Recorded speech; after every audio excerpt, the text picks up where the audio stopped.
Pessoal, essa aula é sobre impulso e momento linear.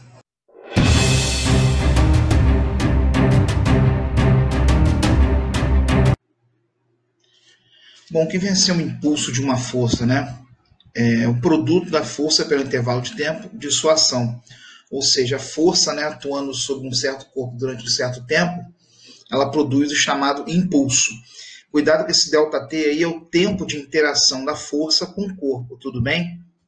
Uma coisa interessante aqui é que o ΔT, né, é sempre uma grandeza positiva, o tempo para a gente sempre cresce. Agora, uma força pode ser positiva ou negativa, depende se ela acelera ou se ela freia o corpo. Então, combinando esses sinais aqui, você pode reparar que se a força é positiva, impulso positivo. Se a força é negativa, impulso negativo. O que isso significa? Devido a impulso e força serem vetores sempre com o mesmo sinal, olha aqui, eles terão sempre a mesma direção e sentido. Então, para onde aponta a força resultante, vai apontar o impulso. Isso é importante na hora de você fazer o desenho, a diagramação. Tudo bem? Isso é muito importante quando se trabalha com vetores, né? Vetor tem direção e sentido e a gente deve respeitar isso. Bom, força em Newton, tempo em segundo. Então, a unidade de impulso no sistema internacional, Newton vezes segundo. Então, para dar mais substância para vocês, né, cara, impulso é uma grandeza física que relaciona a força aplicada a um corpo por determinado intervalo de tempo que ela atua sobre esse corpo. Então, um jogador, por exemplo, que chuta uma bola de futebol, o tempo de contato, né, do pé do jogador com essa bola é esse ΔT que vai contar para o impulso. E a força, lógico, a força, né, de ação ali do pé do cara sobre a bola. Agora, essa figura aqui ao lado mostra, né, um jogador inclinando o tórax para trás, juntamente com as mãos segurando a bola. Com isso, ele consegue dar um impulso maior, pois a inclinação do tórax serve como uma mola e, ao mesmo tempo, ele aplica força com as mãos sobre a bola por mais tempo, trazendo-a de trás para frente, impulsionando ainda mais. Quer dizer, ele acumula ali uma energia, né, potencial elástica para dar mais impulso. Agora, toda vez que você tiver um gráfico de força, né, por tempo, a área desse gráfico aqui, ó, gráfico de força por tempo, não interessa a figura geométrica que der aqui. A área dessa figura geométrica é numericamente igual ao impulso, tá? Sempre que você tiver um gráfico de força por tempo, a área da figura que tiver aqui é numericamente igual ao impulso. Logicamente não vai cair uma figura dessa para vocês, tá? Vai ser retângulo, trapézio, triângulo. Uma coisa importante que eu tenho que falar, que a gente pode ter área acima desse eixo dos tempos, né? E área abaixo. Área acima significa, ó, força positiva, impulso positivo. Força positiva, impulso positivo. Força negativa, impulso negativo. Então, para calcular um impulso, né, de uma força variável, uma força que fica mudando com o tempo, somente através do gráfico, tá, pessoal? Através do gráfico de força por tempo. E aí, nesse caso, né, a gente tem que descontar o A2, porque o A2 representa o impulso negativo. Essa área 2 representa um impulso negativo, porque foi realizado por uma força abaixo do eixo. Então, dando mais substância ainda para vocês, aqui a força acelera o corpo, ele aumenta de velocidade, uma aceleração positiva. Aqui a força freia o corpo, né? Produzindo aí uma desaceleração, e aqui ela volta a acelerar. Agora, o momento linear, pessoal. O momento linear, também conhecido como quantidade de movimento, é uma grandeza física vetorial, pois apresenta módulo, direção e sentido. Também é vetor. É definido pelo produto da massa do corpo em quilogramas por sua velocidade em metro por segundo. Isso no sistema internacional, né, juntando tudo, vai dar quilograma vezes metro por segundo. Bom, em algum momento aí, com certeza Newton, percebendo a questão das colisões, ele necessitou juntar esses dois conceitos, massa e velocidade. Porque imagina, quem causaria maior estrago? Um Fusca a 100 km por hora ou um ônibus a 100 km por hora? Logicamente, o ônibus. Então, o fator massa agregado com a velocidade, na hora de uma colisão, influencia demais nisso. Então, o momento linear é uma grandeza essencial para o estudo de transferência de movimento em sistemas com dois ou mais corpos, onde vão ocorrer colisões ou quaisquer formas de interação entre os corpos. Porque uma colisão, não necessariamente na física, a gente pode chamar colisão de choque, né? Se você tiver uma partícula que passa próximo a um ímã e ocorre uma interação, eu posso chamar isso de colisão. Então, se um asteroide está passando perto do campo gravitacional de um planeta, e esse campo é suficientemente grande para gerar um desvio qualquer, mudou direção e sentido do vetor velocidade, dizemos ali que a quantidade de movimento desse cara mudou. Ocorreu uma colisão, um choque. Então, essa deflexão ali pode também ser chamada de colisão ou choque. Uma interação, né, através de um campo, não necessariamente contato. Bom, massa é sempre a grandeza positiva, velocidade pode ser a favor ou ponto referencial. Eu posso estar andando para frente, posso estar andando para trás. Então, quem vai mandar no sinal da quantidade de movimento é a velocidade. Então, quantidade de movimento tem sempre a mesma direção e sentido do vetor velocidade, pois são vetores, lembra? Vetores com o mesmo sinal, vetores com a mesma direção e sentido. Então, Q e V, sempre mesma direção e sentido.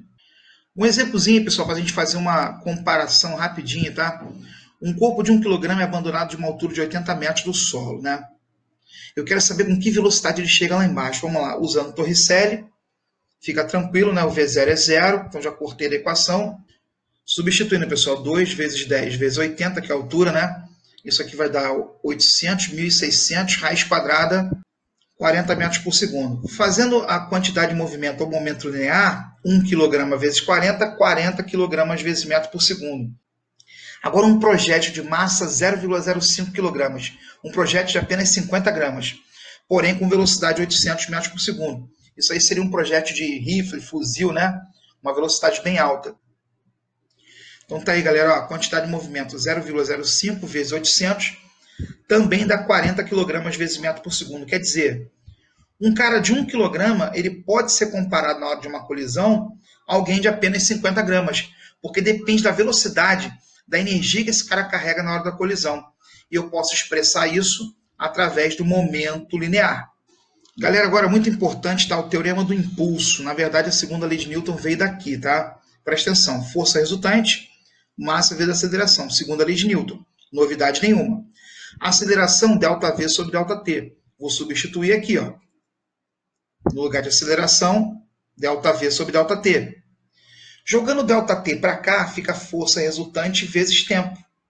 E o ΔV, velocidade final, menos inicial.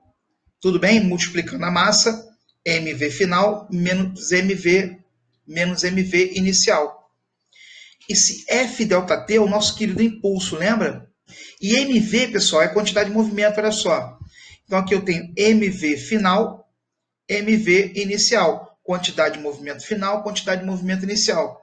Quantidade de movimento final menos inicial é a variação da quantidade de movimento. Então o impulso, ele mede a variação da quantidade de movimento. Lembra do exemplo do jogador chutando a bola? Então a bola estava parada antes de ser chutada, tudo bem? Quantidade de movimento zero. Após o chute, após a força ser aplicada durante um certo tempo, ou seja, após o impulso, ela ganha momento linear. Ela ganha velocidade, sua massa agregada à velocidade, momento linear. Então a força atuando durante um certo tempo, ela produz um impulso, produz variação no momento linear. Agora vamos fazer o contrário, já que eu falei com vocês, né, de onde veio a segunda lei de Newton. Bom, F∆T, que é impulso, é igual a ΔQ, que também é impulso. Trazendo o ΔT aqui para baixo e abrindo, né, ΔQ, colocando a massa em evidência, lógico, ΔV sobre ΔT é a nossa querida aceleração. Então tá aí, pessoal, como Newton chegou na segunda lei dele, tá? Força resultante igual a massa vezes aceleração. Na verdade, esse processo que a gente viu aqui, ele foi ao contrário, né? Ele partiu desse princípio e chegou na segunda lei dele. Tudo bem? Esse é o teorema do impulso. Bom, nada melhor que aplicar, né, esse teorema do impulso. Questãozinha da AFA, pessoal. Um avião está voando em linha reta com velocidade constante de módulo 720, né, km por hora. Dividido por 3,6 vai me dar 200 metros por segundo. Quando colide com uma ave de massa 3 kg que estava parada no ar. Realmente isso é um dos medos, né, da aviação. Colisão frontal de ave com uma aeronave. A ave atingiu o vidro dianteiro inquebrável da cabine e ficou grudada no vidro. Lembra que a ave estava parada. Então a velocidade relativa, né, do avião para a ave é a velocidade do avião, somente 200 metros por segundo. Se a colisão durou um intervalo de tempo de 1 vezes 10 a menos 3 segundos, quer dizer, 1 milésimo de segundo, a força que o vidro trocou com o pássaro, supostamente constante, teve intensidade de, vamos lá, o impulso F ΔT e impulso igual a variação da quantidade de movimento. Logo, podendo igualar, né, F ΔT a ΔQ. Igualando aqui, pessoal, aqui embaixo. Lembrando que ΔQ é M ΔV. Trazendo ΔT aqui para baixo, chegamos aqui, F igual a M ΔV sobre ΔT. No caso, F igual a M vezes A, né? Segundo a lei de Newton. Massa 3, velocidade 200, o tempo 0,001. Isso me dá 6 vezes 10 a 5 newtons, pessoal. Gabarito, letra A. Agora uma questão do ITA, né? Uma metralhadora dispara 200 balas por minuto. Então são 200 balas a cada 60 segundos. Cada bala tem massa de 28 gramas e uma velocidade escalar de 60 metros por segundo. Nesse caso, a metralhadora ficará sujeita a uma força média resultante dos tiros de intensidade. Vamos lá, galera. Impulso F ΔT e impulso ΔQ, novamente. Igualando esses dois caras, F ΔT igual a M ΔV. Já abrindo aqui o produto, né? ΔQ. Coloquei a massa em evidência, ΔV seria a velocidade final menos velocidade inicial. Passando o tempo aqui para baixo, vamos lá. Bom, agora um detalhe aqui para a massa. São 200 projéteis a cada minuto, e cada projétil com 28 gramas. Dividindo por 1000 para passar para quilograma, 0,028. Então, essa é a massa total a cada 60 segundos. Aqui, pessoal, ΔT, 60 segundos, 1 minuto. Então, a cada 1 minuto, essa quantidade de massa passa pela metralhadora. Então, massa vezes variação de velocidade. O projétil antes, né, está com velocidade 0. Quando sai da metralhadora, 60 metros por segundo. Então, velocidade final menos inicial, 60. Essa continha aqui, pessoal, é só cortar 60 com 60. 200 vezes 0,28. 5,6 newtons de força. Essa seria a força de recuo da arma de fogo, né? Que muita gente chama de coice, mas o nome correto é recuo. Bom, espero que tenha ajudado e até a próxima.